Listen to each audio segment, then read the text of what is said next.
नमस्कार साथियों, मैं केशव खीजी आप सभी का स्वागत करता हूं फिर से। आज जो है मैं करंट अफेयर को पढ़ाने जा रहा हूं आपके सामने और पहली क्लास ही है जहां पे जब मैंने वापस से चैनल स्टार्ट किया था 13 जुलाई 2026 से, तो 13 जुलाई 2026 से लेकर 26 जुलाई 2026 तक मैंने अपने टेलीग्राम चैनल भी स्टार्ट किया था, जिसके ऊपर मैंने जो करंट से रिलेटेड अपडेट है उसके अंदर देना स्टार्ट किया था। करंट अफेयर क्यों इंपॉर्टेंट हो जाता है भाई, आप कोई सा भी पेपर उठा के देख लेना जो हाल ही फिलहाल के अंदर हुए हैं, उनके अंदर चाहे RSSB LDC का हो, महिला सुपरवाइज़र का हो, वनपाल का हो या फिर सेकंड ग्रेड के जितने भी एग्ज़ाम हैं उनके अंदर हो, सबसे ज़्यादा इंपॉर्टेंट चीज़ रहती है करंट।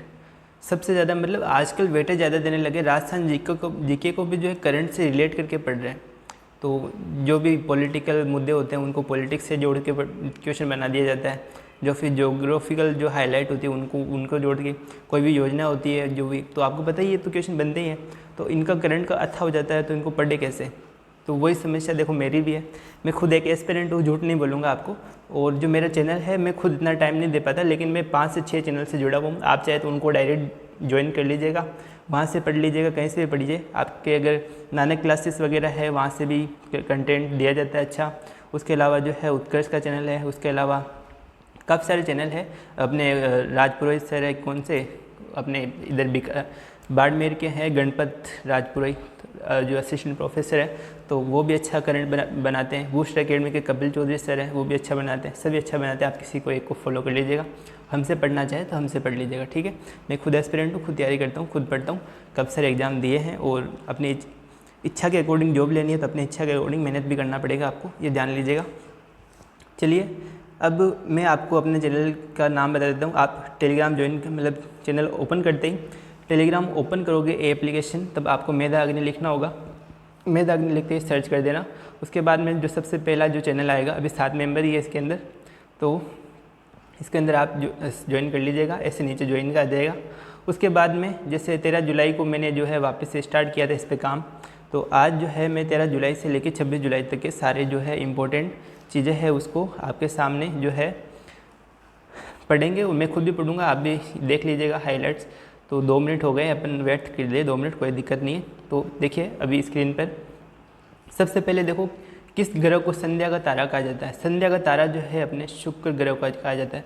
जब रात हो जाती है मतलब शाम हो जाती है 6:30-7 बजे, तब आप देखते होंगे आसमान में कोई एक भी तारा नहीं रहता, फिर भी चांद जो होता है चंद्रमा, उसके पास में एक तारा जो पश्चिम दिशा की ओर चमकता हुआ दिखाई देता है, तो शाम का तारा है। जो सारे तारे नहीं आते फिर भी जो है तारा दिखाई देता है, वो तारा नहीं होता, वो ग्रह होता है। कौन सा ग्रह होता है? शुक्र ग्रह होता है, ठीक है। सबसे चमकीला ग्रह है शुक्र, ये ध्यान रखना है। क्षेत्रफल के अनुसार भारत का सबसे छोटा राज्य कौन सा है? सबसे छोटा राज्य जो है गोवा है। और निम्न में से किस राज्य ने सभी प्रशासनिक स्तरों पर भ्रष्टाचार को खत्म करने के लिए प्रोजेक्ट जीरो शुरू किया है? तो कौन से? केरल राज्य ने शुरू किया है। सिद्धारमैया ने हाल ही में किस राज्य के मुख्यमंत्री पद से इस्तीफा दिया है? तो कर्नाटक के, ठीक है। DK शिव कुछ ऐसा इनका नाम है, जो अभी कर्नाटक के नए मुख्यमंत्री है। निम्न में से किस देश में डॉक्टर जो है अजय कुमार को जो है भारत का उच्चायुक्त, डॉक्टर अजय कुमार को भारत का उच्चायुक्त किस देश के अंदर? युगांडा के अंदर, युगांडा के अंदर बनाया गया है, तो ये ध्यान रखना है। उसके बाद में चलिए हम नेक्स्ट स्लाइड पर बात करते हैं। तो नेक्स्ट स्लाइड में आप देख पा रहे हैं स्क्रीन पर आ रखे हैं सफ़ेद बाघ की राजधानी राजस्थान की पहली सफारी। सफ़ेद बाघ की राजस्थान की पहली सफारी कहाँ पे है? नाहरगढ़ जैविक उद्यान। जो नाहरगढ़ जो अपने नेशनल पार्क है वो कहाँ पे है? अपना जयपुर के अंदर है। और सफ़ेद बाघ की पहली सफारी यहाँ पे शुरू हुई। विशेष बात है, जो सफ़ेद बाघ है एक दुर्लभ प्रजाति है, ठीक है। जो ये सफ़ेद बाघ की दुर्लभ प्रजाति है, तो इसके कारण जो है पर्यटन को बढ़ावा मिलेगा, नई जागरूकता, नई पहचान, इनका संरक्षण हो पाएगा, ठीक है। तो उम्मीद करता हूँ ये भी आपको स्लाइड समझ में आई होगी। उसके बाद में हम बात कर रहे हैं प्रदेश के टेक्सटाइल निर्यात को वर्ष 2030 तक जो है कितने गुना बढ़ाने का लक्ष्य रखा गया है? तो 4 गुना जो है करने का लक्ष्य रखा गया है 2030 तक प्रदेश के जो टेक्सटाइल है उसको। तो प्रदेश के टेक्सटाइल को 4 गुना करने का लक्ष्य रखा गया। 2030 तक भारत का वस्त्र एवं परिधान निर्यात $100 बिलियन करने का लक्ष्य रखा गया है, ये भी आपको ध्यान रखना है। और उसके बाद में Rajasthan textile and apparel policy के तहत राज्य स्तरीय डेडिकेटेड सेल का गठन किया गया है, ठीक है।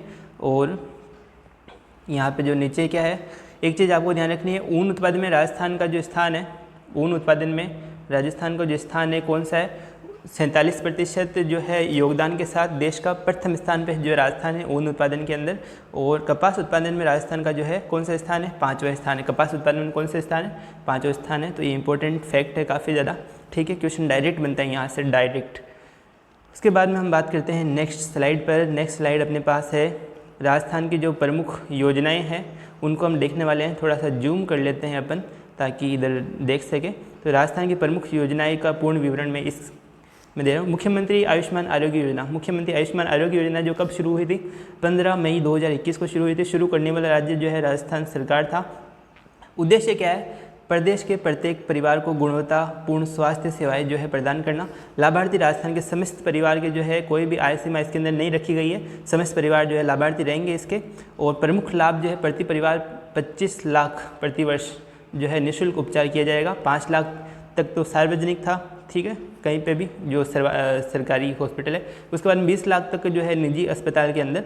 और कवरेज जो है 1570 प्लस जो है उपचार पैकेज है, जिसके अंदर वो उतने जो है उपचार पैकेज के अंदर मतलब बीमारियां वगैरह, डे केयर प्रतिक्रिया भी इसके अंदर शामिल है। कार्ड जो है गोल्डन कार्ड, आयुष्मान कार्ड जारी किया गया है। ये योजना PMJ जो आयुष्मान जो भारत है उससे अलग योजना है, ये आपको विशेष रूप से ध्यान रखना है। उसके बाद में यहाँ पे बात कर रहे हैं हम मुख्यमंत्री किसान सम्मान निधि योजना। मुख्यमंत्री किसान सम्मान निधि योजना, मुख्यमंत्री किसान सम्मान निधि योजना जो है स्टार्ट हुई थी 2022 में। किसानों को आर्थिक सहायता प्रदान करना इसका मुख्य उद्देश्य रखा गया था। लाभार्थी राजस्थान के लघु व सीमांत किसान परिवार। सहायता राशि जो है प्रतिवर्ष 6,000, 2,000 की 3 किस्तों के अंदर, 2,000 की 3 किस्तों के अंदर जो है 6,000 रुपये दिए जाएंगे। भुगतान का माध्यम डायरेक्ट जो है बेनिफिट जो है DBT होगा, डायरेक्ट बेनिफिट ट्रांसफर, मतलब जिसको बेनिफिट हो रहा है उसको ट्रांसफर किया जाएगा। ये केंद्र सरकार की PM किसान योजना से जो है अलग योजना है, ये मुख्य रूप से ध्यान रखना है। PM किसान योजना अलग है और ये योजना जो है अलग है। उसके बाद में है जो है निःशुल्क दवा योजना, मुख्यमंत्री निःशुल्क दवा योजना। इसके अंदर मुख्यमंत्री निःशुल्क दवा योजना से नाम से स्पष्ट दवा दिया जाएगा। और कब से शुरुआत हुई, 2011 से जो है ये शुरुआत हुई। उसका उद्देश्य क्या है, आमजन को जो है निःशुल्क जो है दवाई उपलब्ध कराना। और लाभार्थी जो है राजस्थान के समस्त नागरिक जो है इसके लाभार्थी होंगे। प्रावधान राज्य के सभी सरकारी अस्पतालों, समुदायों और सामुदायिक स्वास्थ्य केंद्रों, प्राथमिक स्वास्थ्य केंद्रों व उप स्वास्थ्य केंद्रों को जो है निःशुल्क दवाएं उपलब्ध करवाना, इसका जो है लक्ष्य जो है रखा गया है इसमें। और गरीब जो है परिवार को दवाओं पर होने वाला जो अतिरिक्त खर्च होता है, आपको पता है मिडिल क्लास फैमिली होती है या फिर जो भी इतना ही अर्न करती है उसके बारे में वो भी कमाया हुआ भी अगर दवाइयों में चले जाता है, उनकी बचत तो जीरो हो जाती है बल्कि उनकी आर्थिक स्थिति भी कमज़ोर हो जाती है। तो उनको राहत देने के लिए जो है ये योजना लागू की गई थी। उसके बाद में हम बात करते हैं मुख्यमंत्री पालनहार योजना की, ठीक है। मुख्यमंत्री पालनहार योजना ये कब स्टार्ट हुई थी भाई, 2015 के अंदर स्टार्ट हुई थी। कब स्टार्ट हुई, 2015 के अंदर स्टार्ट हुई। और उद्देश्य क्या है, जो अनाथ, निराश्रित या असहाय जो परित्यक्त बच्चों का जो पालन पोषण है वो उसका संरक्षण करने के लिए लाभार्थी जो अनाथ और निराश्रित बच्चे, सहायता जो राशि है 2,500 प्रतिमाह, बच्चे की 18 वर्ष की आयु तक जो है 2,500 रुपये प्रतिमाह मिलेंगे। विशेष जो है बच्चों की शिक्षा, भोजन, वस्त्र एवं स्वास्थ्य का ध्यान रखा जाएगा इसमें। और क्रियान्वयन जो है महिला और बाल विकास विभाग द्वारा जो इसका क्रियान्वयन किया जाएगा। उसके बाद में एक योजना है जन आधार योजना। कौन सी योजना है, जन आधार योजना। तो जन आधार योजना को हम एक बार पढ़ लेते हैं इधर। तो जन आधार योजना के अंदर क्या है, इसको भी इधर कर देते हैं। 2014 के अंदर स्टार्ट हुई है। कब स्टार्ट हुई, 2014 के अंदर। उद्देश्य क्या रखा, प्रत्येक परिवार को एक यूनिक पहचान संख्या, जन आधार संख्या जो 15 अंकों की होती है, प्रावधान तथा सरकारी योजनाओं का लाभ पारदर्शी तरीके से देना, पारदर्शी तरीके से देना, ठीक है। और लाभार्थी जो है राजस्थान का समस्त परिवार इसका लाभार्थी होगा। प्रमुख विशेषता क्या क्या है, प्रमुख विशेषता इस तरफ इसकी लिखी हुई है, तो आप उम्मीद करता हूँ देख पा रहे होंगे स्क्रीन पर। प्रत्येक परिवार को 10 अंकों की जनाधार, 15 अंकों की मैं गलत बोल दिया, 10 अंकों की जनाधार संख्या जो है दी जाएगी। उसके अंदर परिवार के सभी सदस्यों का एक ही डाटाबेस पंजीकरण होगा। मतलब पहले मुखिया इसके अंदर कौन होता है, मुखिया इसके अंदर महिला होती है, महिला का नाम, उसके बाद में उसका है पति का नाम, फिर बच्चे वगैरह सारे आ जाते हैं। परिवार के सभी सदस्य एक ही डाटाबेस में पंजीकरण, योजनाओं का लाभ सीधे DBT के माध्यम से, राशन कार्ड, पेंशन, छात्रवृत्ति में आदि में सभी में इसका उपयोग जो है होता है। उसके बाद में हम बात कर रहे हैं कौन सी योजना की, हम बात कर रहे हैं लाडो प्रोत्साहन योजना। लाडो प्रोत्साहन योजना क्या है, लाडो प्रोत्साहन योजना को हम एक बार देख लेते हैं। शुरुआत जो है 1 जून 2023 को, 1 जून 2023 को कौन सी योजना की जो शुरुआत हुई, लाडो प्रोत्साहन योजना की शुरुआत हुई। उद्देश्य जो है इसका रखा गया है बालिकाओं को जन्म से लेकर उच्च शिक्षा तक प्रोत्साहन देना तथा उनके सर्वांगीण विकास को जो है बढ़ावा देना, इसका उद्देश्य रखा गया। राजस्थान में जन्मी प्रत्येक बालिका इसकी जो है लाभार्थी होगी। प्रोत्साहन राशि 1,50,000, 1.5 लाख की जो है प्रोत्साहन राशि रहेगी। जन्म पर जो है कितने देंगे, जन्म पर 2,500 रुपये देंगे।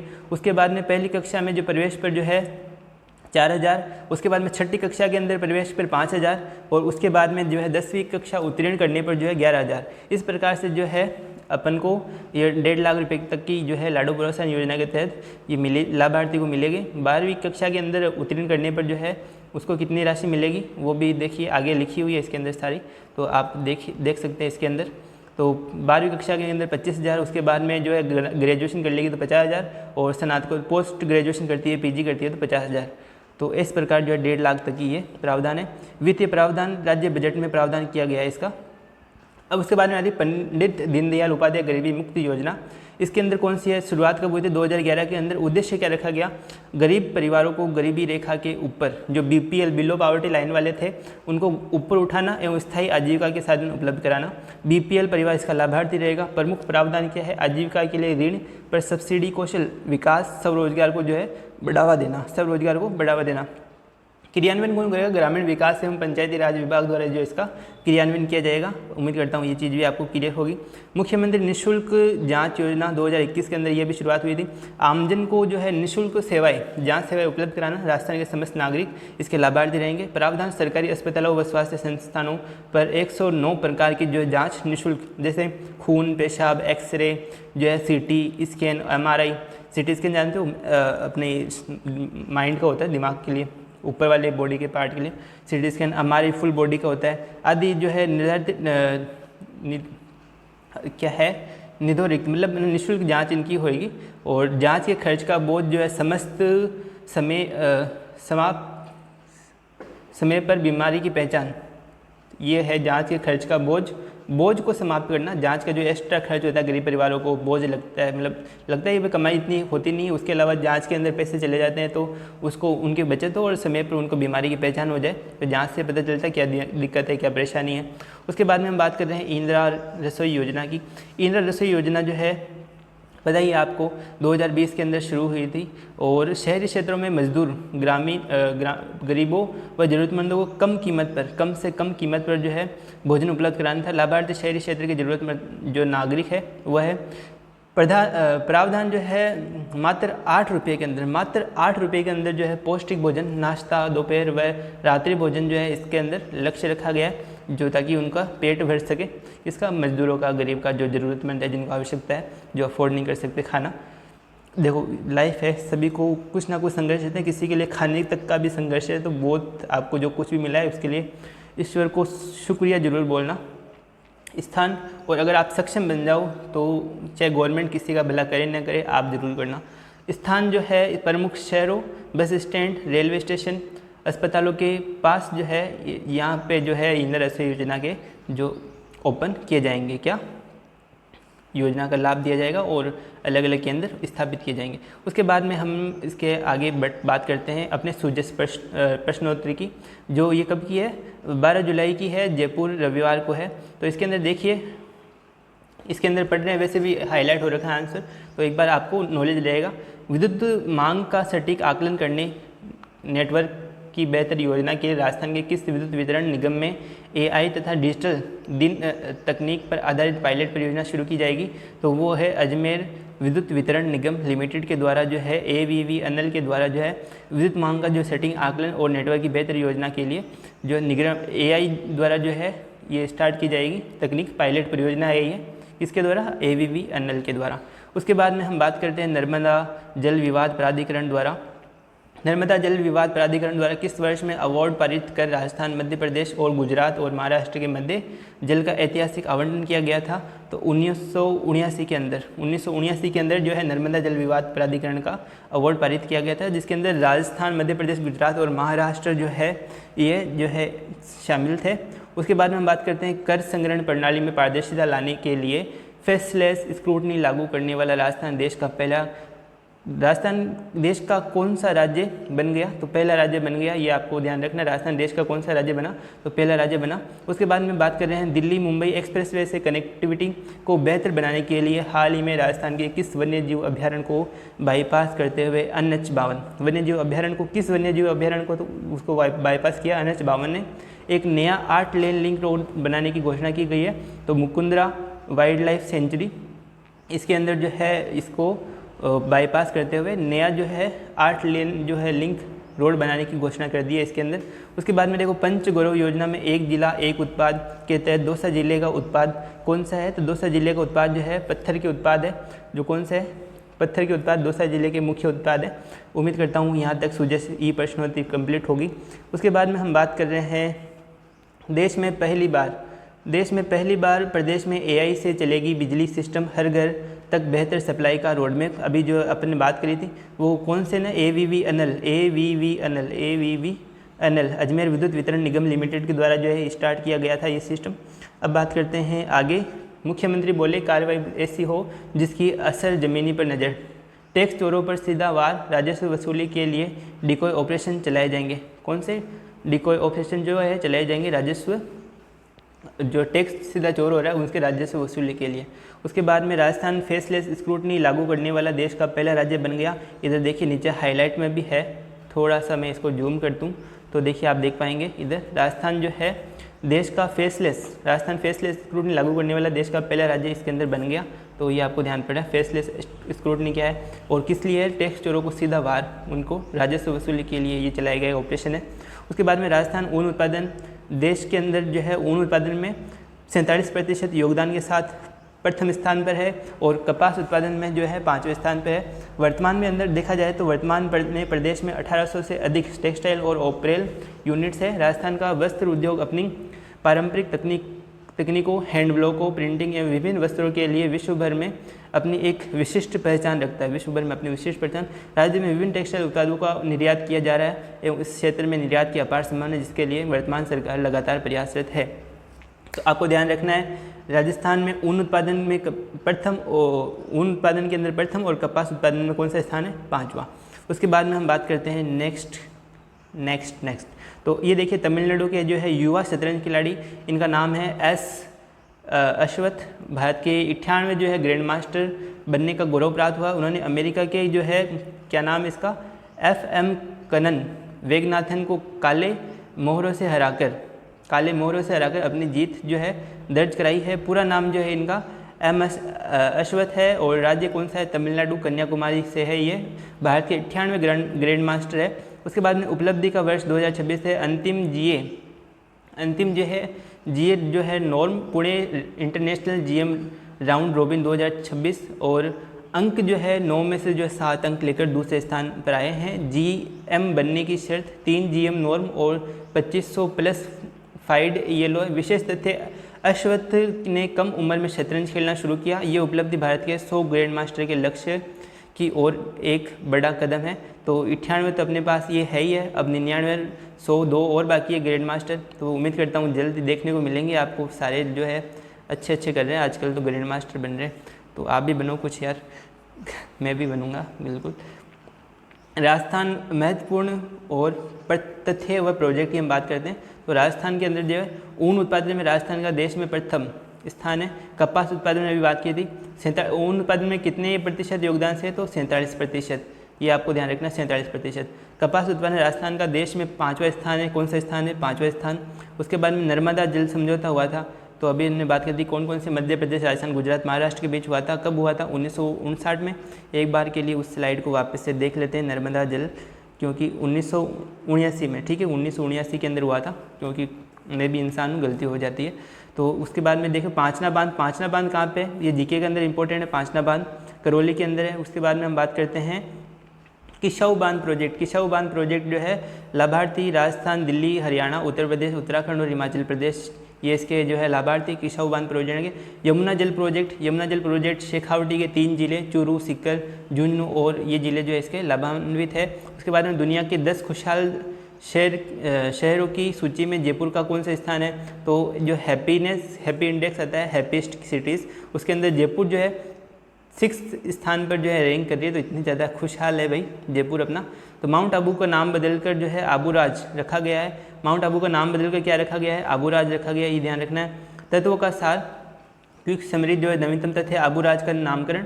जयपुर खुशी रैंक कितने हैं? खुशी रैंक इसके अंदर 6 नंबर पर है। और ऊन उत्पादन में देश कौन से नंबर पर है? ऊन उत्पादन में देश 1st नंबर पर है, ये आपको ध्यान रखना है।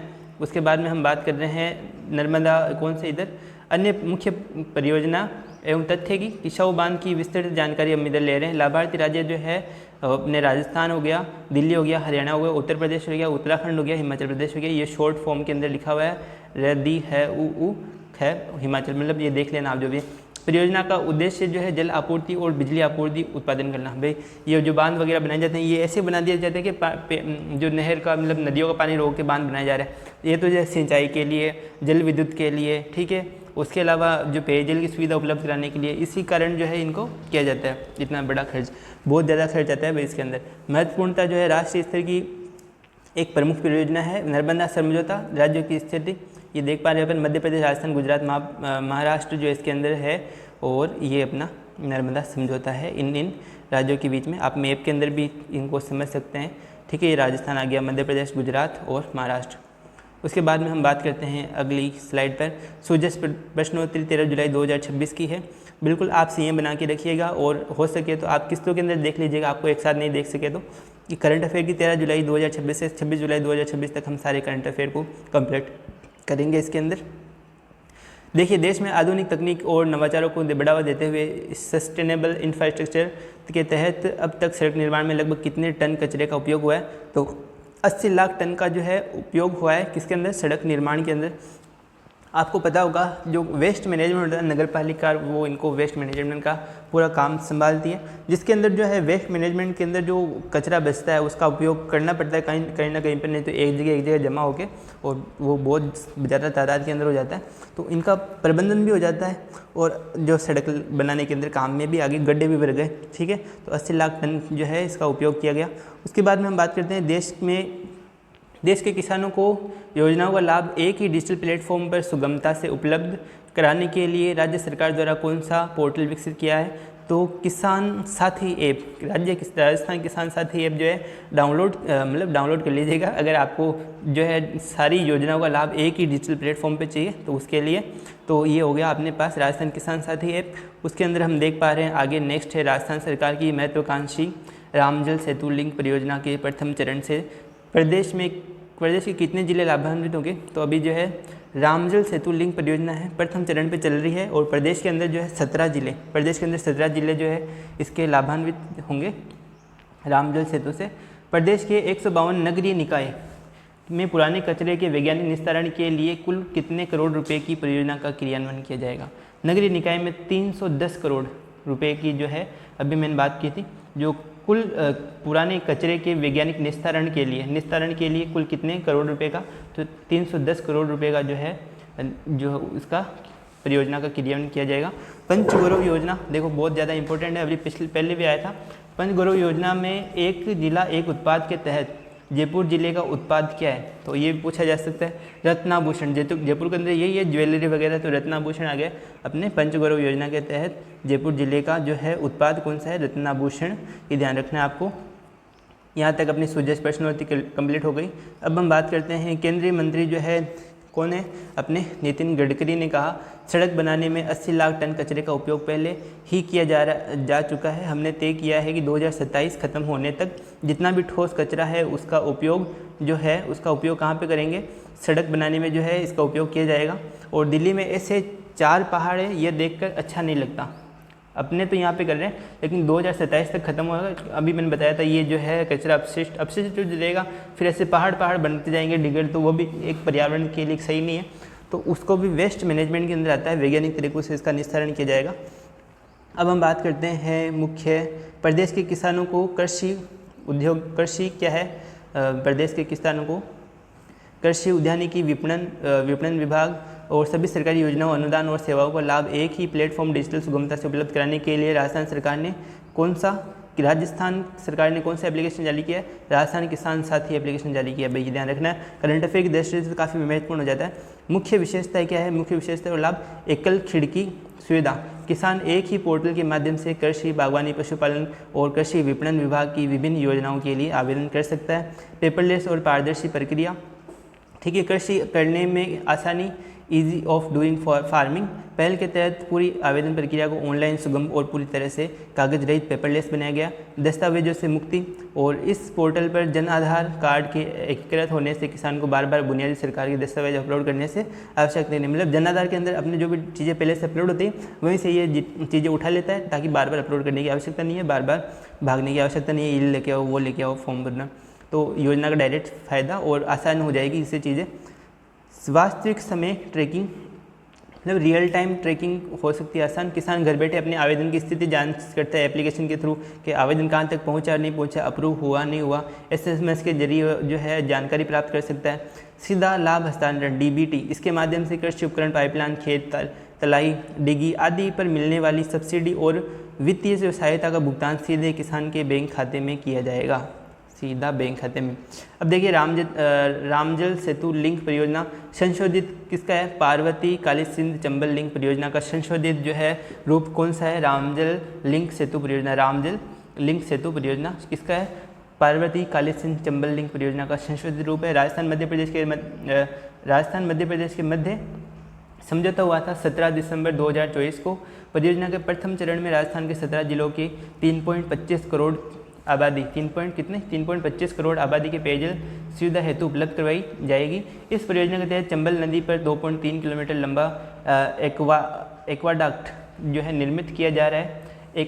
एक्वाडक्ट मतलब एक पानी के लिए होता है। चंबल नदी पर 2.3 किलोमीटर लंबा निर्मित, इसके माध्यम से काली सिंध पर निर्मित नवनेरा बैराज, काली सिंध पर कौन सा बैराज निर्मित है, नवनेरा बैराज से पानी मेज नदी में छोड़ा जाएगा, जिसके बाद मेज बैराज से पंप हाउस के जरिए जो पानी को पंप करने का काम करते हैं, जरिए पानी को गलवा बांध और बिसलपुर बांध में छोड़ा जाएगा। देखिए चंबल नदी पर एक्वाडक्ट 2.3 किलोमीटर लंबा एक्वाडक्ट बनाया जा रहा है, जिसके तहत जो है पानी किसके अंदर आएगा, काली सिंध के अंदर, नवनेरा बैराज के अंदर। काली सिंध के बाद में मेज नदी में इसको पानी को छोड़ा जाएगा। मेज नदी के अंदर पानी को छोड़ा जाने के बाद में जो है मेज बैराज जो पंप हाउस है, मेज बैराज, वहाँ से जो है इसको बिसलपुर बांध और गलवा बांध के अंदर स्थापित किया जाएगा। तो इस प्रकार से जो है ये बने ही है और एकदम अच्छे से देखो इसके अंदर लिखा रखा है, इसमें जो भी जिन्होंने मेहनत की है वो बिल्कुल साधुवाद के पात्र हैं, ठीक है।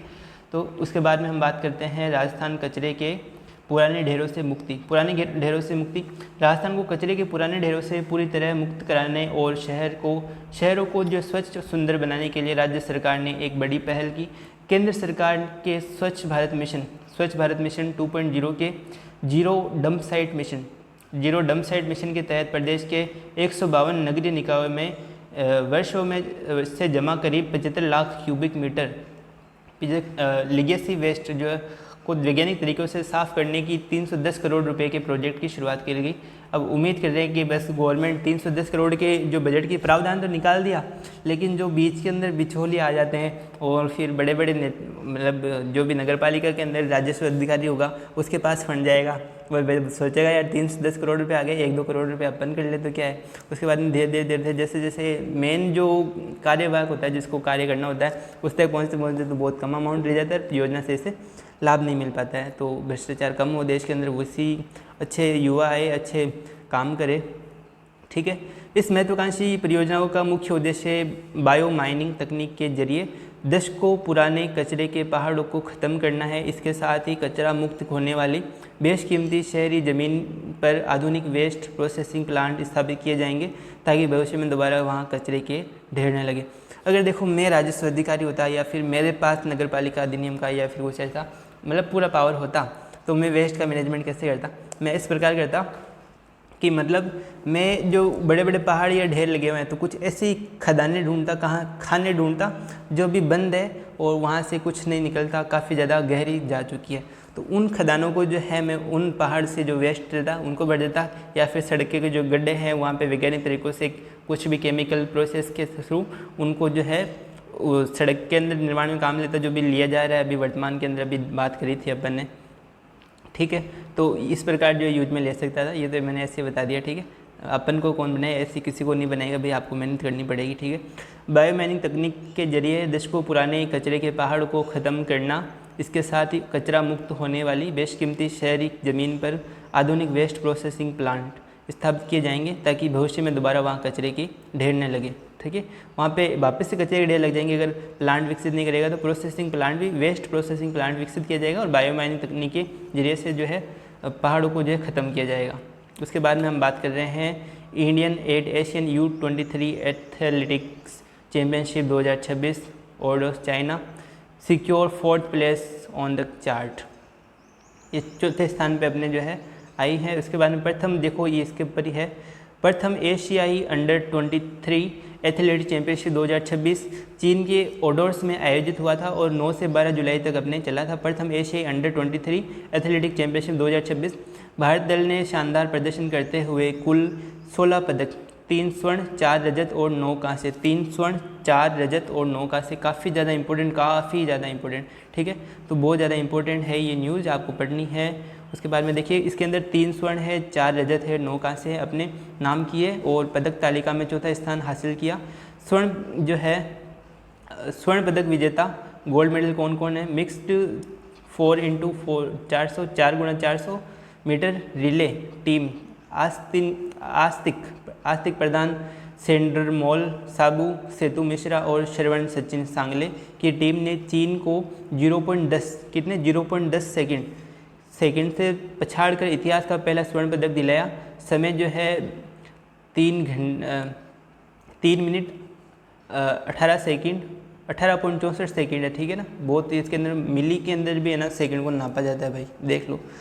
तो इसके अंदर उसके बाद में है आनंद सिंह, पुरुष भाला फेंक के अंदर आनंद सिंह ने अपने आखिरी प्रयास में 80.57 मीटर का थ्रो कर पर्सनल बेस्ट बनाया और गोल्ड मेडल जीता। इसके साथ ही वे प्रतिष्ठित 80 मीटर क्लब में शामिल हो गए। महिला 4x400 मीटर रिले टीम में श्रावणी सांगले, सेंड्रमोल साबू, परवालिका नारीमल्ला और नौफिंसा खातून की चौकड़ी ने 3 मिनट और 33 सेकंड के अंदर जो है का समय लेकर देश के लिए तीसरा जो है स्वर्ण पदक जीता है।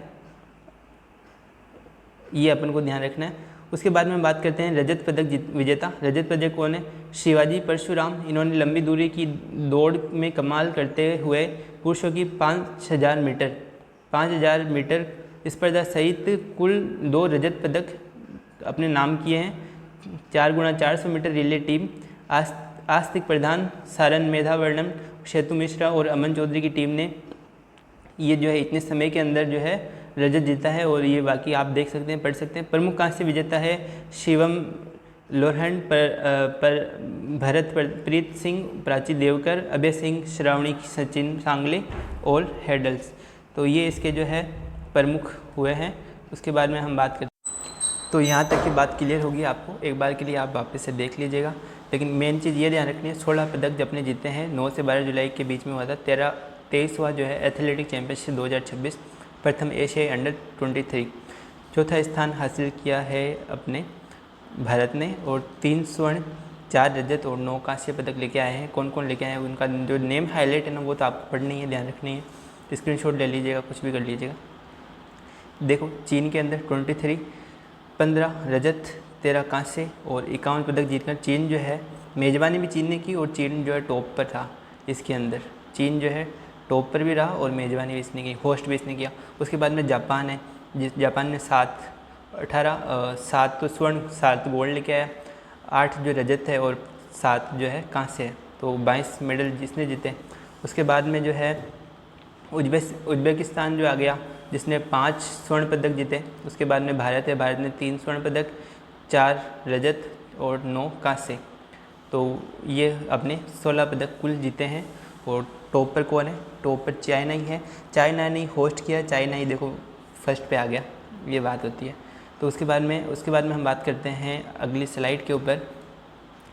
ये देखिए इसके अंदर देखिए IFSF शॉटगन विश्व कप 2026 लोनाटो नीरू डांडा ने पूर्व विश्व चैंपियन को हराकर ट्रैप में स्वर्ण जीता।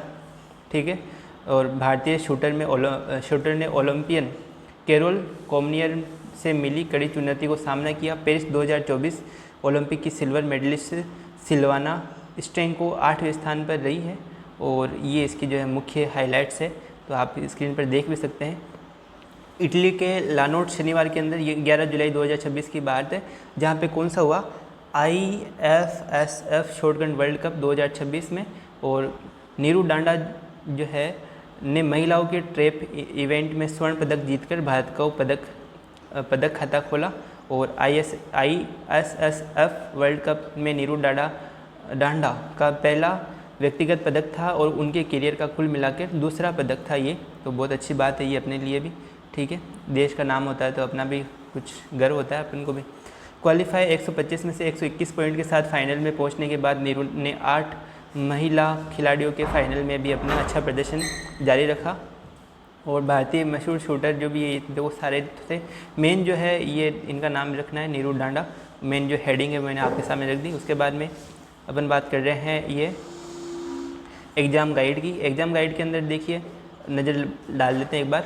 हाल ही में भारत का 5वां पूर्ण साक्षर राज्य कौन सा प्रदेश बना? 5वां पूर्ण राज्य जो है कौन सा प्रदेश बना, तो वो अपने है सिक्किम बना था अपने राज्य। पूर्ण जो है साक्षर राज्य बना सिक्किम। रामसनेही संप्रदाय की प्रमुख पीठ जो गद्दी है कहाँ पे है, तो रामसनेही संप्रदाय की प्रमुख पीठ गद्दी है अपने शाहपुरा के अंदर है, शाहपुरा भीलवाड़ा के अंदर। उसके बाद में हम बात करते हैं मालवा गुजरात और महाराष्ट्र को किस शासक ने पहली बार जीता था? मालवा गुजरात और महाराष्ट्र को जो है जीतने वाला शासक था अपने पास चंद्रगुप्त मौर्य था। और उसके बाद में दक्षिण भारत का प्रसिद्ध तलकम का युद्ध किसके मध्य हुआ था? तो तलकम का युद्ध हुआ था अपने चोल और राष्ट्रकूटों के मध्य हुआ था। पांडे राज्य की जीवन रेखा की कौन सी नदी थी? पांडे रेखा की जीवन नदी वेंगी नदी थी। यहाँ तक सारी बातें क्लियर होगी। वहाँ पे देखिए, स्वदेशी स्टील्थ फ्रिगेट INS महेंद्रगिरी नौसेना में शामिल, ये देखिए इसका इमेज भी है। भारतीय नौसेना ने विशाखापत्तनम में P-17A श्रेणी के 6ठे उन्नत स्टील्थ फ्रिगेट INS महेंद्रगिरी को कमीशन किया। यह युद्धपोत ब्रह्मोस मिसाइल प्रणाली और उन्नत रडार तकनीक से लैस है, जिसे Mazagon Dock Shipbuilders Limited MDL द्वारा तैयार किया गया। 21 वर्ष चेक टेनिस खिलाड़ी लिंडा नोस्कोवा ने विंबलडन महिला सिंगल का और टेनिस खिलाड़ी जेनिन सिंगल लगातार दूसरी बार पुरुष सिंगल का खिताब अपने नाम किया। भारतीय निशानेबाज नीरू डांडा ने इटली के लोनाटो में आयोजित ISSF शॉटगन विश्व कप 2026 में महिलाओं की ट्रैप स्पर्धा में स्वर्ण पदक जीता। ये उनका पहला व्यक्तिगत विश्व कप जो है स्वर्ण पदक था। इसके बाद 4 यूक्रेन की प्रधानमंत्री यूलिया देखो नाम भी बहुत अजीब है, क्या नाम है इसका, स्विरडेको ने अपने पद से जो इस्तीफा दे दिया। राष्ट्रपति जेलेंस्की ने इसकी घोषणा करते हुए जो है कहा कि यूक्रेन अपनी रणनीति में बदलाव कर रहा है। जो स्विरडेको है जुलाई 2025 में केवल 39 वर्ष की आयु में प्रधानमंत्री बनी थी। उसके बाद में जो है इसे देखिए, कतर के पूर्व शासक शेख हमद बिन खलीफा, ये देखो इम्पोर्टेंट नहीं है, इस कौन सा है, सफलतापूर्वक पूरे किए हैं। और उसके अंदर देखिए इसमें क्रू मॉडल को समुद्र में सीधा रखने की तकनीक, जरूरी कनेक्शन, अम्बली लिंक को अलग करने की प्रणाली और रॉकेट के एपेक्स कवर को अलग करने का परीक्षण जो है शामिल था। तो इसरो की गगनयान मिशन के 3 सफलतापूर्वक परीक्षण हो चुके हैं। उसके बाद में हम बात करते हैं पिट्स पिलानी की महिला वैज्ञानिक ने किया कमाल। जो है पिट्स पिलानी की महिला वैज्ञानिक, सामान्य कंप्यूटर के 2 घंटे का काम क्वांटम मशीन ने 20 सेकंड में कर दिया। तो ये इन्होंने क्वांटम मशीन की तकनीक का विकास किया। अंतर्राष्ट्रीय क्वांटम एडवांटेज ट्रैकर ने इसे सक्रिय उपलब्धि की श्रेणी में रखा है। भारत के सामने अब अपनी क्वांटम मशीन की चुनौती है। अब भारत को भी खुद को क्वांटम मशीन बनाना पड़ेगा। प्रोटॉन के भीतर चलती दुनिया को समझने की कोशिश, अब इलेक्ट्रॉन प्रोटॉन ये बहुत साइंटिफिक चीज़ें हो जाती हैं। तो 27 क्यूबिट की सीमाओं को 120 तक पहुँचाया है। और ये देखो पहली भारतीय प्रयोगशाला जिसका दावा अब भी कायम है। टीम की उपलब्धि की जांच क्वांटम एडवांटेज ट्रैकर ने की है। यह व्यवस्था क्वांटम कंप्यूटर की बढ़त के दावों को सामान्य और क्वांटम दोनों मशीनों पर रखती है। दुनिया भर के शोधकर्ताओं द्वारा किए गए लगभग 220 दावों में से केवल करीब 1 दर्जन को स्वीकार किया गया है, जिसमें इनमें भी गिने चुने दावे भी अभी सक्रिय हैं। बिट्स पिलानी की टीम का दावा उनमें शामिल है। ठीक है, बिट्स पिलानी की टीम ने शामिल किया है दावा। सामान्य कंप्यूटर के 2 घंटे का काम क्वांटम मशीन ने जो है 20 सेकंड के अंदर कर दिया। तो बहुत अच्छी उपलब्धि है। अभी इसको वो नहीं मिली है आगे। उसके बाद में बात करते हैं खुद को परखे कि ये देखो हाईलाइट ऑलरेडी है, कोई दिक्कत नहीं है, आपको क्वेश्चन याद रखने दिमाग के अंदर।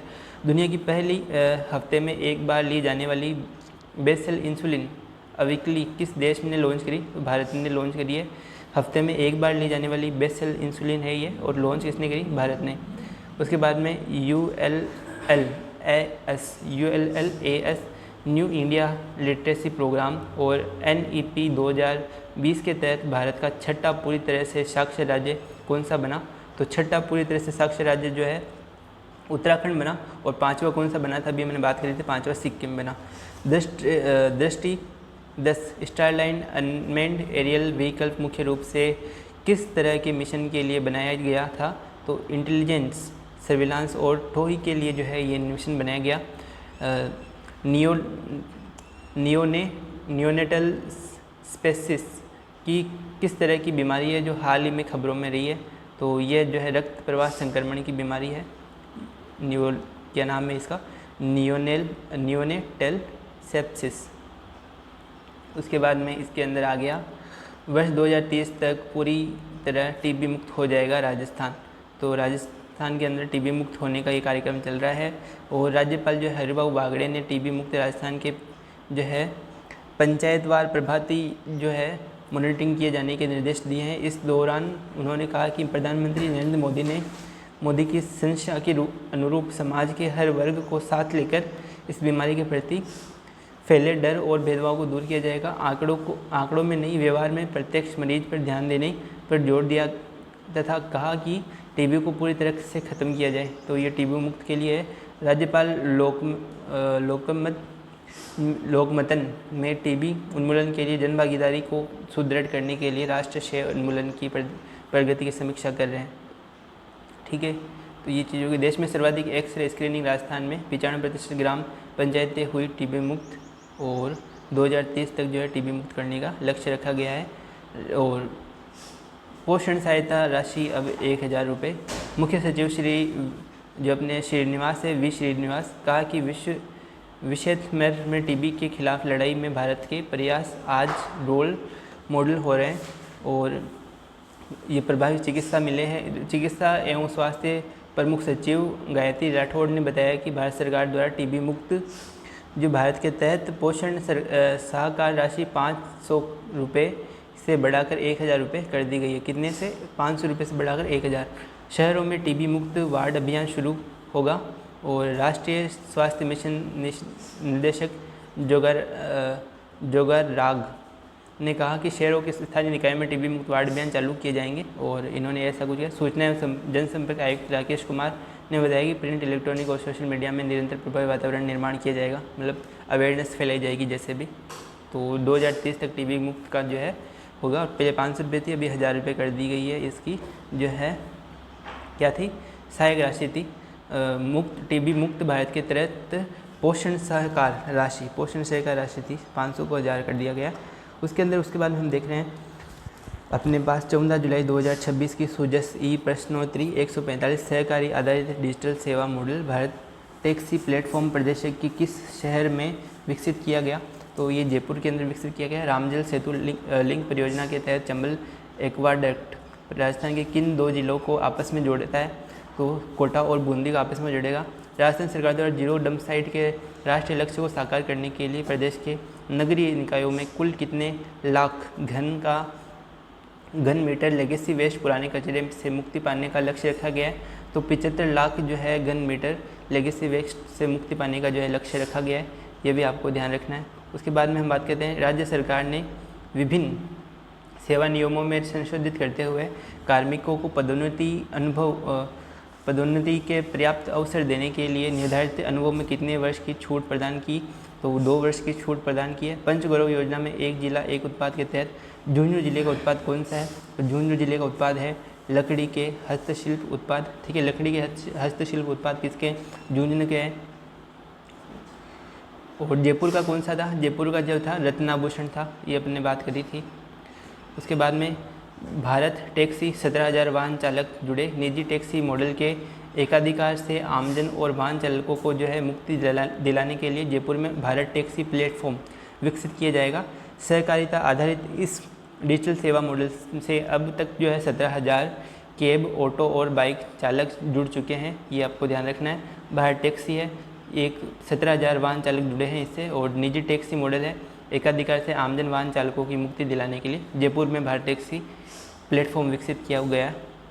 उसके बाद में अपने पास इसके भारत टैक्सी के आगे पूरी डिटेल से, भारत टैक्सी केंद्र सरकार द्वारा समर्थित देश की पहली सहकारी कोऑपरेटिव टैक्सी और राइड हेलिंग सेवा है। ओला और उबर की तरह यह भी एक मोबाइल ऐप है, ठीक है, और जिससे जो है ऑटो, कार और बाइक बुक की जा सकती है। ऑटो, कार और बाइक जो है तीनों बुक की जा सकती है इसके द्वारा।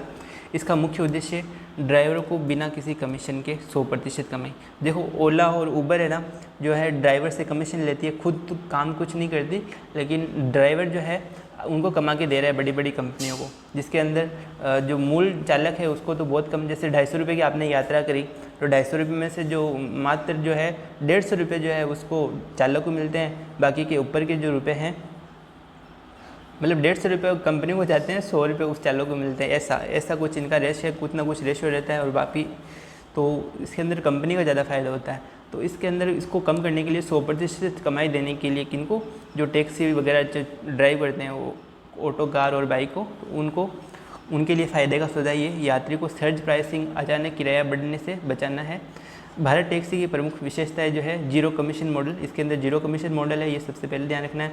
निजी कंपनियों के विपरीत भारत टैक्सी ड्राइवरों से राइड का कोई कमीशन नहीं लेती, कमाई का 80% ज़्यादा सीधे ड्राइवरों के पास जाता है। सहकारी मॉडल, ये सहकार टैक्सी कोऑपरेटिव लिमिटेड द्वारा संचालित है। इसमें ड्राइवर कंपनी के कर्मचारी नहीं बल्कि इस सहकारी संस्था के सदस्य और शेयरधारक होते हैं, ठीक है। उसके बाद में सर्ज फ्री किराया, इसमें व्यस्त समय में भी अचानक किराया सर्ज प्राइसिंग जो है सर्ज नहीं बढ़ता है, मतलब आप व्यस्त रहते हैं, मतलब काफ़ी सारे, अभी ओला उबर में क्या होता है कि डिमांड के अंदर रहती है, कोई अवेलेबल नहीं रहता तो वो अपना मनमाने प्राइस भी बढ़ा देते हैं, तो उसके अंदर ये चीज़ें भी नहीं होगी। और सामाजिक सुरक्षा, ड्राइवरों जिन्हें सारथी कहा जाता है, ठीक है, को स्वास्थ्य बीमा, दुर्घटना बीमा, सेवानिवृत्ति और बचत जैसी सुविधाएं भी जो है इसके अंदर मिलती है, तो ये तो बहुत सोने पर सुहागा हो गया। ये ऐप डिजिटल सार्वजनिक अवसंरचना DPI के साथ एकीकृत है और देश के 500 से अधिक शहरों में अपनी सेवाएं प्रदान कर रहा है, ठीक है, तो ये अपन को ध्यान रखना है। उसके बाद में हम बात करते हैं रामजल सेतु लिंक परियोजना की। इसके अंदर हमने पहले बात करी थी 17 जिलों की 40% आबादी को पेयजल और सिंचाई की सुविधा ये देती है। पूर्व में जो काली सिंध चंबल ERCP जो परियोजना थी, पार्वती काली सिंध परियोजना, उसको रिप्लेस करके रामजल सेतु लिंक परियोजना के अंदर ट्रांसफ़र कर दिया गया है। चंबल बेसिन के अतिरिक्त मानसून पानी को जल की कमी वाले क्षेत्रों में भेजना है, इसका मुख्य उद्देश्य है। और इसकी मुख्य विशेषता क्या होगी, लागत और लक्ष्य 90,000 करोड़ रुपए की जो है इसके अंदर वर्ध परियोजना के पहले चरण के अंदर 2,330 करोड़ की लागत से चंबल नदी पर 2.28 किलोमीटर लंबा और 3 मंजिला जल सेतु 3 मंजिला जो जल सेतु है एक्वाडक्ट, उसे बनाया जा रहा है। समय सीमा कोटा, सामेल और बूंदी गुवाहाटी के बीच बन रहे जल सेतु का निर्माण और मई 2025 में शुरू हुआ था और इसे जून 2028 तक जो है पूरा करने का लक्ष्य रखा गया है। उसके बाद में त्रिपक्षीय समझौता दिसंबर 2024 में राजस्थान, मध्य प्रदेश और केंद्र सरकार के बीच इस पर त्रिपक्षीय समझौता हुआ। समय सीमा कोटा, सामेल और बूंदी गुवाहाटी के बीच बन रहे इस जल सेतु का निर्माण मई 2025 में शुरू हुआ था और जून 2028 तक इसको पूरा करने का जो है लक्ष्य रखा गया है। और ये ध्यान रखना है 17 जिलों के अंदर 40% आबादी। नाम क्या है, ERCP, पूर्व में ईस्टर्न पार्वती काली सिंध परियोजना, ठीक है। अब बात करते हैं स्वच्छ भारत, स्वच्छ Rajasthan, zero dump site, 310 crore रुपए परियोजना बदलेगी शहरों की तस्वीर। प्रदेश के 152 नगरीय निकायों में 75 लाख घन मीटर क्यूब पुराने कचरे में मिलेगी मुक्ति। आधुनिक वेस्ट प्रोसेसिंग प्लांट, ये मैंने क्वेश्चन बात कर ली थी, उसका ही वापस आ गया है, DIPR से लिया गया ये क्वेश्चन, तो इम्पोर्टेंट हो जाता है। आधुनिक वेस्ट प्रोसेसिंग प्लांट स्थापित किए जाएंगे जिससे कम होगी भविष्य में नई डंपिंग ग्राउंड बनाने की संभावना। राजस्थान सरकार को महत्वपूर्ण निर्णय, राजस्थान सरकार ने कार्मिकों को पदोन्नति के पर्याप्त अवसर देने के लिए विभिन्न सेवाओं में संशोधन करते हुए आवश्यक अनुभव या सेवा अवधि में 2 वर्ष की छूट प्रदान की है। बजट 2026-27 की घोषणा के तहत मुख्यमंत्री भजनलाल शर्मा, कौन है अपने भजनलाल शर्मा ने इसको जो है मंजूरी दे दी गई है।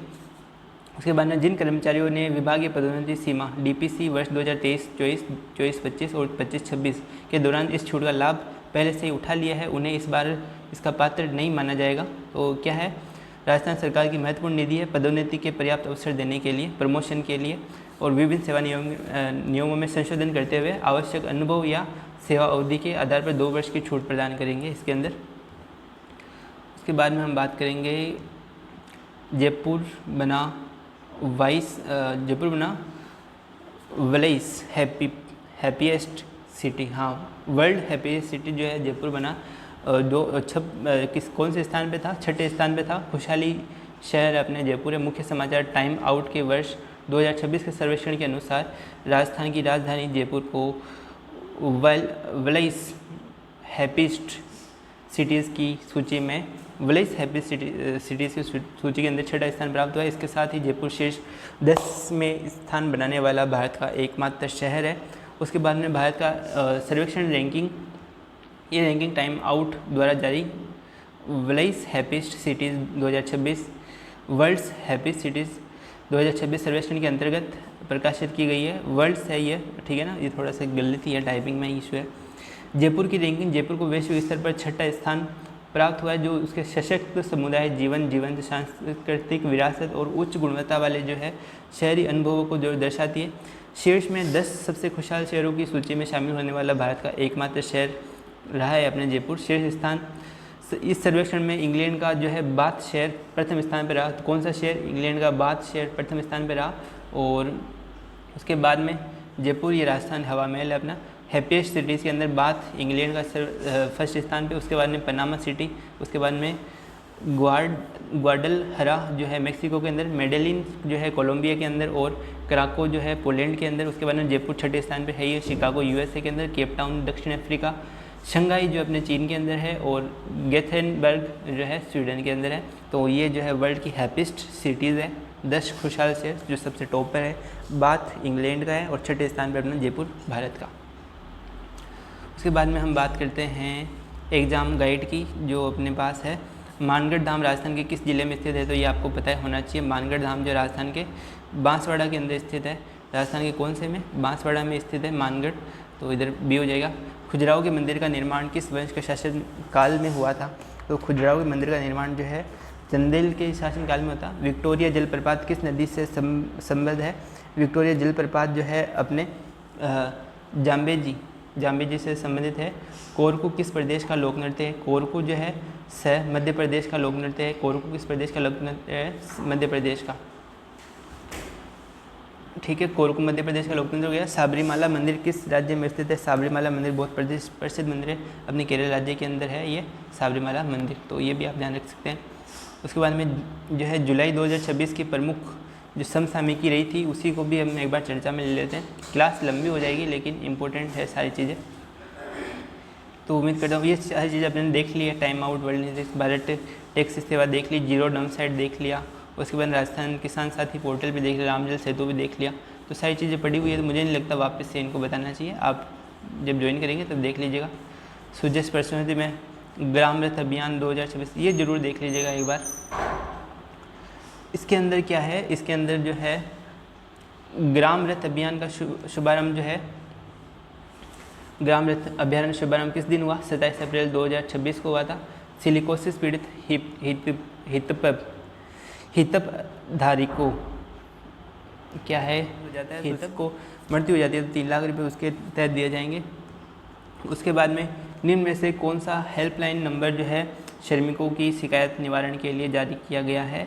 तो 1899 जो है ये से अपने इसके लिए हेल्पलाइन नंबर जारी किया। राज्य के चिकित्सा एवं स्वास्थ्य विभाग को किस नवाचार के लिए CM एक्सीलेंस अवार्ड प्राप्त हुआ है? तो AI आधारित मिशन मैथुन नेत्र है जो इसके द्वारा इसको दिया गया है। निम्नलिखित में से कौन सा युग्म सही सुमेलित है? तो ये अपने पास देख सकते हैं आप। पहले आधुनिकता जनगणना 1881, पहले समकालिक जनगणना 1865। कौन सा युग्म सही सुमेलित है? जनगणना 2027 भारत की 16वीं जनगणना है, ये सबसे सही है इसके अंदर। और हाईटेक पुस्तकालय वाचनालय पहल किस जिले से संबंधित है? तो ये उदयपुर में है। राजस्थान में पंचायती राज व्यवस्था का शुभारंभ किस स्थान से हुआ है? तो नागौर से हुआ है। राष्ट्रीय पंचायती राज दिवस प्रत्येक वर्ष कब मनाया गया? 24 अप्रैल को। राजस्थान में ब्रह्मगुप्त पुरस्कार शुरू करने की घोषणा किस अवसर पर की गई है? राष्ट्रीय प्रौद्योगिकी अवसर पर। और उसके अलावा कुछ और भी चीज़ें इधर इंपॉर्टेंट आ जाती है। तो ई नाम राष्ट्रीय कृषि बाजार की शुरुआत कब की गई? 14 अप्रैल 2016 को। राजस्थान ने सप्तम शोषण पखवाड़ा 2025 में देश में प्रथम कौन सा रहा? देश में कौन से स्थान पर रहा? प्रथम स्थान पर रहा, ये ध्यान रखिएगा। उसके बाद में हम आगे बढ़ रहे हैं। प्रमुख पदाधिकारी और ये राजस्थान के मुख्य सचिव और कौन कौन से हैं, तो ये बात कर लेते हैं एक बार के लिए। Just a second. क्लास जो है काफ़ी लंबी हो गई, 1 घंटे की क्लास हो गई, तो लास्ट क्लास में हम इसी को चर्चा करते हैं। उसके बाद में अगली वीडियो बनाएंगे इसके लिए। तो राज्यपाल हरिभाऊ किशनराव बागड़े 45वें अपने जो है राज्यपाल है, अपने 45वें क्रम के राज्यपाल हरिभाऊ किशनराव बागड़े। उसके बाद में मुख्यमंत्री ब्रजलाल शर्मा है अभी वर्तमान के। राजस्थान के मुख्यमंत्री ब्रजलाल शर्मा पूर्व में भरतपुर जिले के तहसील अटरी गांव की ग्राम पंचायत के सरपंच रह चुके हैं। उप मुख्यमंत्री दिया कुमारी और प्रेमचंद बेरवा है। उसके बाद में मुख्य सचिव जो है वाराशाली श्रीवास्तव है। उसके बाद में मुख्य न्यायाधीश न्यायमूर्ति संजीव प्रकाश शर्मा जो है कार्यवाहक है अपने मुख्य न्यायाधीश अभी वर्तमान के। और महाधिवक्ता राजेंद्र प्रसाद गुप्ता 19वें हैं। उसके बाद में राज्य मुख्य सूचना आयुक्त जो है मोहन लाल लाठर 5वें क्रम के हैं। मुख्य जो सूचना आयुक्त थे अपने पास मोहन लाल लाठर। उसके बाद में इधर देख पा रहे हैं अपन मुख्य निर्वाचन अधिकारी जो है नवीन महाजन है। उसके बाद में निर्वाचन आयुक्त जो है राजेश्वर सिंह जो 8वें क्रम के 19/9/2025 से बने हैं। सूचना आयुक्त सुनील शर्मा, सुरेश चंद्र गुप्ता और महेंद्र कुमार पारिक, टीकाराम शर्मा ये हैं। ये अपने बात कर ली है। राजस्थान लोकायुक्त के प्रताप कृष्ण लोहरा 13वें क्रम के हैं। राजस्थान पुलिस महानिदेशक जो डीजीपी अपने वर्तमान के राजीव कुमार शर्मा है। और 7वें वित्त आयोग के अध्यक्ष डॉक्टर अरुण चतुर्वेदी। उसके बाद में राज्य मानवाधिकार आयोग के अध्यक्ष जो है गिरिराज मलव स्वामी 6वें क्रम के हैं। राजस्थान लोक सेवा आयोग कार्यवाहक अध्यक्ष लेफ्टिनेंट कर्नल सेवानिवृत्त केसरी सिंह राठौड़। उसके बाद में राजस्थान विधानसभा में मुख्य सचेतक जंगेश्वर गर्ग, 16वीं विधानसभा के प्रोटेम स्पीकर कालीचरण सराफ और राजस्थान विधानसभा नेता प्रतिपक्ष जो है टीकाराम जूली जो है नेता प्रतिपक्ष के नेता है। उसके बाद में हम बात करते हैं अपने पास राजस्थान विधानसभा अध्यक्ष कौन है? राजस्थान विधानसभा के अध्यक्ष वसुदेव देवनानी। ठीक है, वसुदेव देवनानी राजस्थान विधानसभा के अध्यक्ष है। उसके बाद में मेजर जो राजस्थान कर्मचारी चयन बोर्ड के जो है अध्यक्ष मेजर जनरल आलोक राज जी है। इसको कौन नहीं जानता, इनको सभी जानते हैं। राजस्थान किसान आयोग अध्यक्ष CR चौधरी राजस्थान किसान आयोग के अध्यक्ष है। उसके बाद में देवनारायण बोर्ड ओम प्रकाश सारण है। उसके बाद में सैनिक कल्याण सलाहकार समिति प्रेम सिंह बाजोरा जी। उसके बाद में श्रीमाचे माटीकला बोर्ड ये प्रहलाद राय टाक। उसके बाद राजस्थान राज्य अनुसूचित जाति अनुसूचित जनजाति विकास आयोग के अध्यक्ष कौन है? राजेंद्र कुमार नायक। राजस्थान आवाधन मंडल जो है अध्यक्ष है इसका आलोक गुप्ता है। ठीक है, उसके बाद में विश्वकर्मा कौशल विकास बोर्ड रामगोपाल सुधार। उसके बाद में राजनीतिक दलों की बात करें, राजस्थान राजनीतिक दलों के मुख्य अध्यक्ष है प्रदेश कांग्रेस कमेटी गोविंद सिंह डोटासरा है कांग्रेस कमेटी के अध्यक्ष। प्रदेश भारतीय जनता पार्टी मदन राठौड़। उसके बाद में आम आदमी पार्टी के जो है नवीन पालीवाल है। और कुछ इंपॉर्टेंट चीज़ें भी आ जाती है इसके अंदर, देख लेते हैं एक बार। राजस्थान बास्केटबॉल संघ अर्जुन सिंह राठौड़। ठीक है, उसके बाद में जितेंद्र सिंह जो है राजस्थान कबड्डी संघ के है। उसके बाद राजस्थान बेसबॉल संघ के जो है डॉक्टर अशोक कुमार शर्मा। उसके बाद में राजस्थान तीरंदाजी के दीपेंद्र सिंह खंगरोत और राज्य हैंडबॉल संघ के ललित कुमार कलाल। ठीक है, उसके बाद में राज्य कुश्ती संघ के जो है राजीव दत्ता जी है और भारतीय पैरालंपिक संघ के देवेंद्र झाझरिया है।